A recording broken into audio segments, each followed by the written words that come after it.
Hi guys! Welcome to my vlog.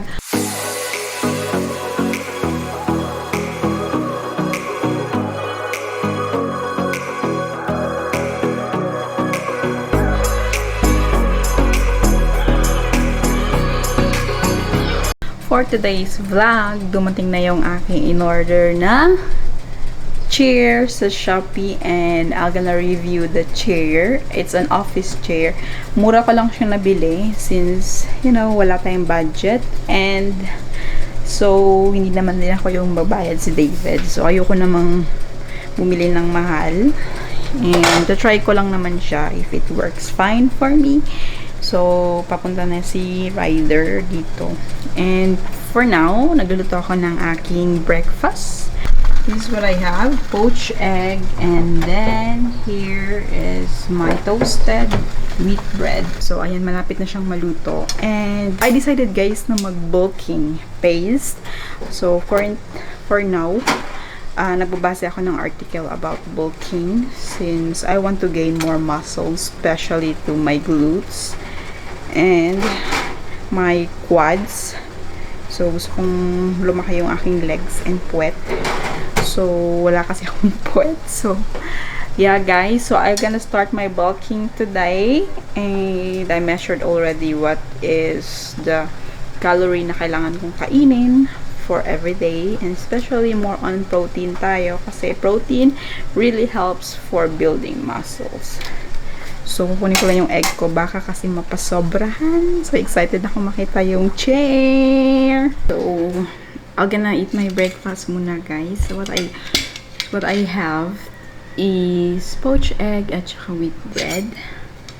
So, ginagawa ko, tinatrack ko yung calorie na kinakain ko every day. And to know how many protein did I consume. And syempre, umiinom din ako ng whey protein.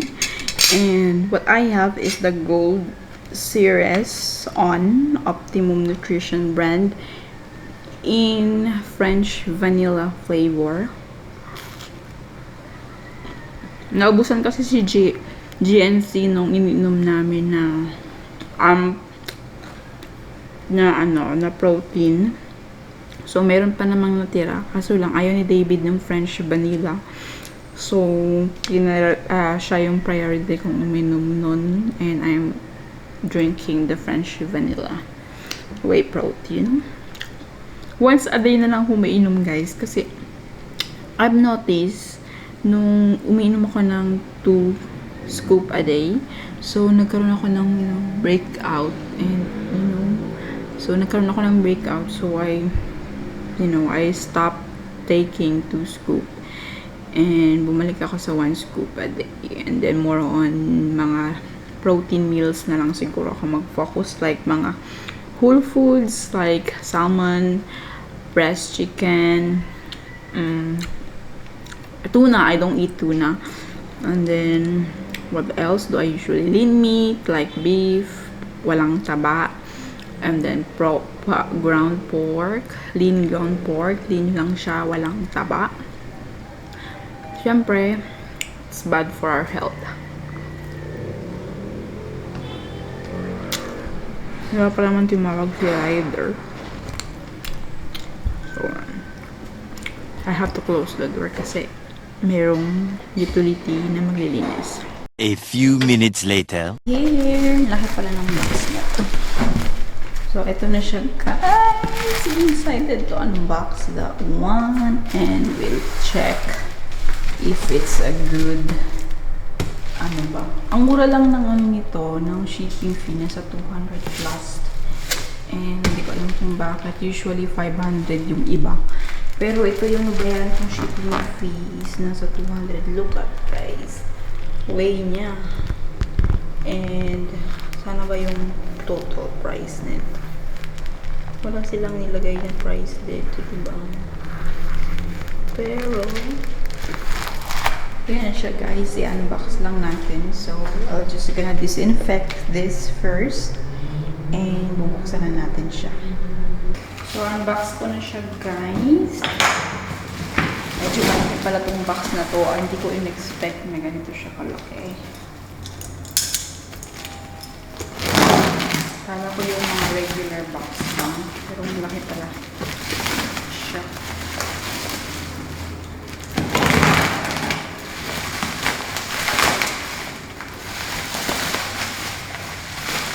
And maganda siya kasi naka-secured bubble wrap din siya. Secured talaga yung box niya.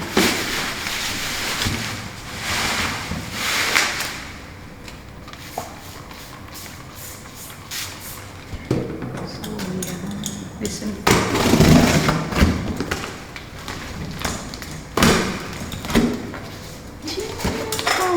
I hope madali lang siyang i-assemble.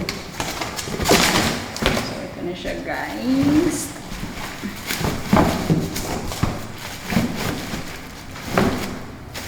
Ito ang hirap. Hirap tanggalin, ha? Ito na yung kanyang upuan.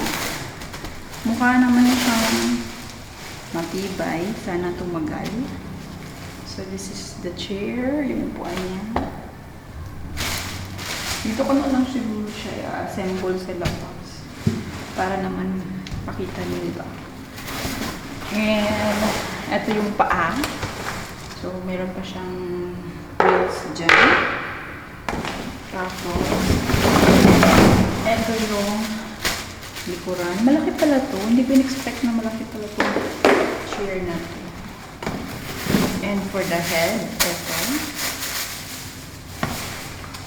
So, ito, I don't know. Para saan yan. Tingnan natin mamaya. Ang dami niya palang parts. Ang dami niyang parts guys.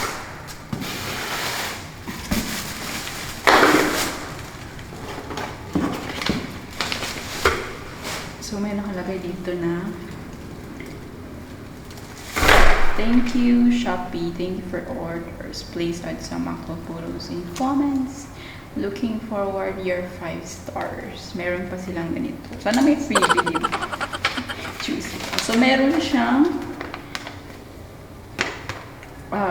guide kung paano siya i-assemble. So, first yung paalalagyan daw ng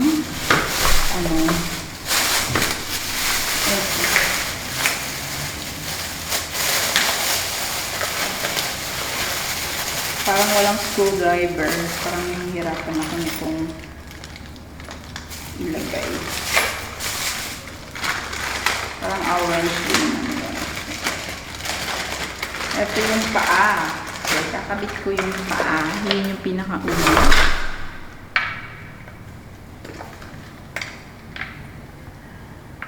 Ang problema, hindi natin alam kung paano ito.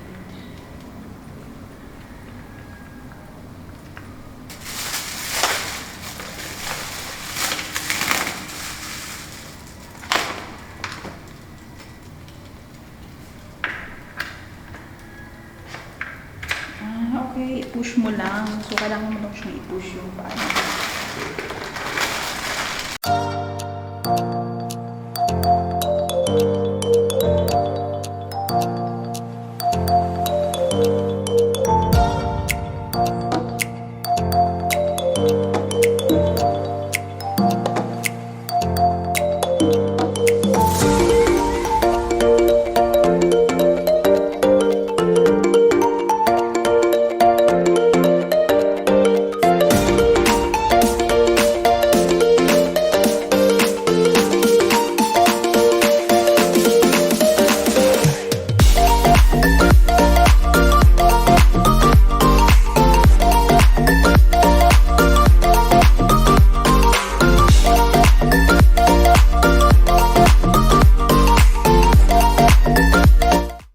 Done, pero parang uncomfortable ng chair na to. So, i-try natin siyang ipasok sa loob at i-check. So, I'm done installing it, guys. And look. So, na-adjust yun dito niya. Pwede mong ganunin para ipasok sa loob ng table. Pwedeng ganun. So far okay naman siya. Pero, hindi lang siya recline. So, hindi siya, yung, alam mo, pwede kang matulog. And hindi siya adjustable yung dito, yung back niya. Pero so far, okay naman din yung chair na to.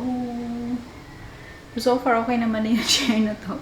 Medyo nahirapan lang ako sa mga bolts kasi yung sizes iba. Tapos, nalagay ko sa ibang part which is wala silang nilagay sa manual na kung gaano kalaki yung bolt or anong size ng bolt na gagamitin para sa part na yon sa pag-install. So, tsaka limited lang kasi yung mga mahahaba at tsaka limited lang din yung mga maiksi. So, kailangan mo siyang ilagay talaga sa specific na lugar kung saan yung kailangan niya ng mahaba. Tapos, sa lugar na mga okay lang siya kahit yung small. So, doon lang ako nahirapan kasi pa-change ako ng bolt. Pero so far, easy naman din maintindihan ko ano yung mga parts na dapat mong i-install una.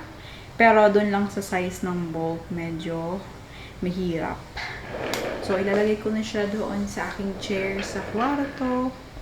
And sabi kasi guys, adjustable daw yung dito, yung may back part na to. Yung back part na to, hindi naman siya adjustable yung kanila. Pero quality niya, okay naman din guys. So far, medyo tatagal naman din tong chair na to. And I hope it will works fine for me. Sige, try na natin siya dun sa aking study table.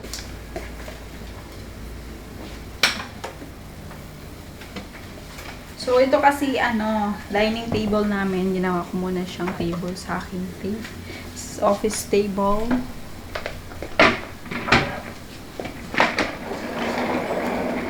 Charan!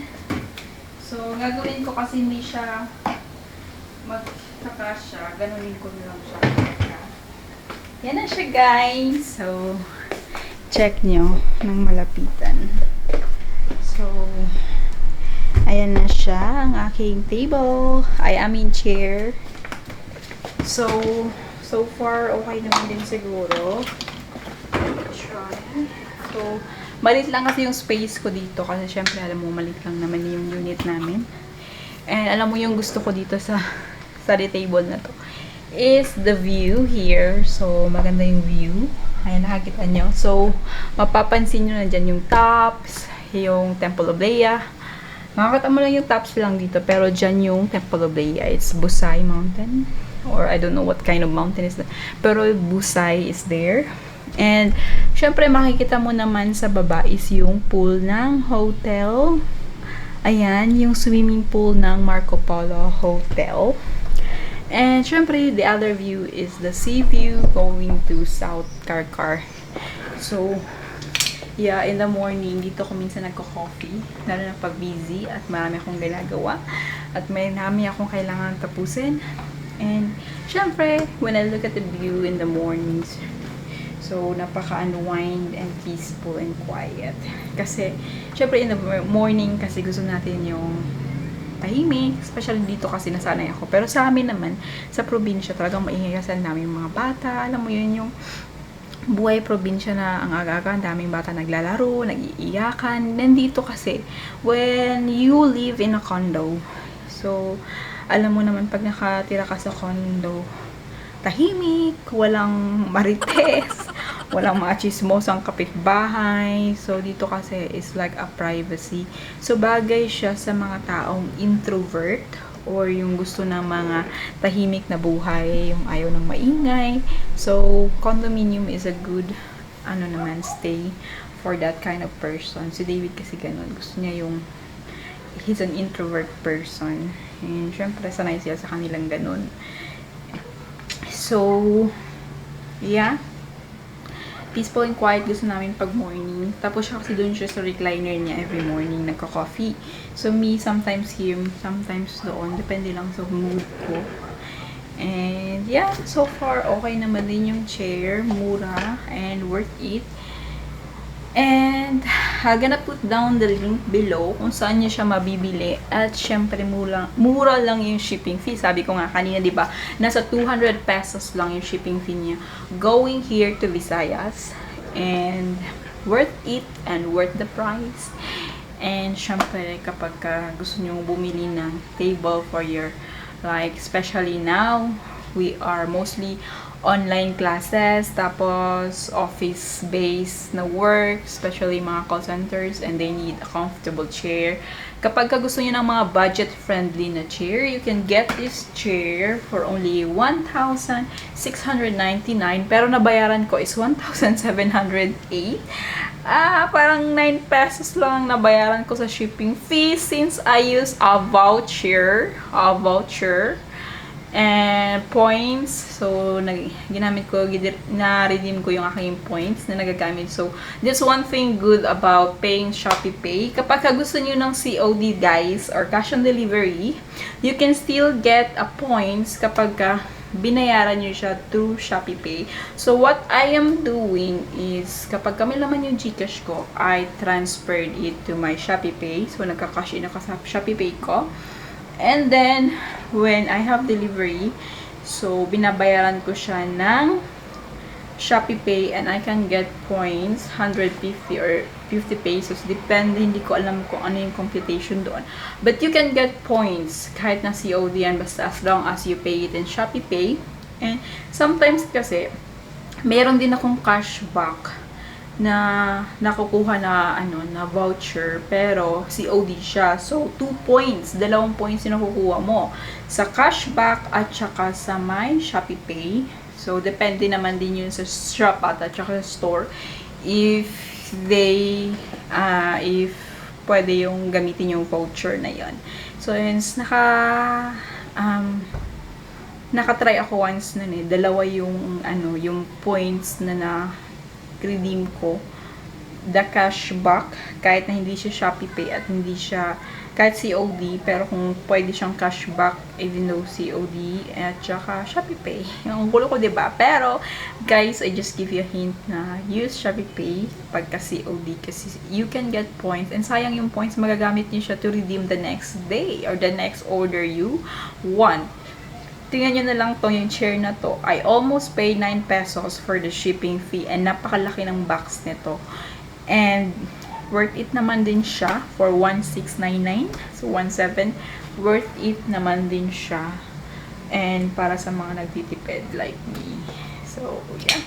Gusto ni David yung mahal. Kaso lang sabi ko, sayang naman. So, maybe try this one na lang, diba? If it works. And so far, it works naman din sa akin. And that's it, guys. Anong oras na ba? I need to work out. If you're new to my channel, don't forget to subscribe on my YouTube channel para lagi kayong updated whenever I do have my new vlog. That's why I made this. Actually, this table, kapag napanood nyo yung last vlog ko, I can convert this to my makeup table kasi you can lift this part at the top, malift mo, and then mirror siya sa loob, and then that's where all my makeup and skincare products I put. And brushes. So, meron pa akong brush dyan. Eto. So, hindi ko na siya malagay sa loob. Kasi, yung height niya, hindi siya masyadong mahaba yung brushes at hindi siya kaya sa height netong dito sa ilalim. So, thank you for watching, guys. Hope to see you on my next vlog. Bye, guys!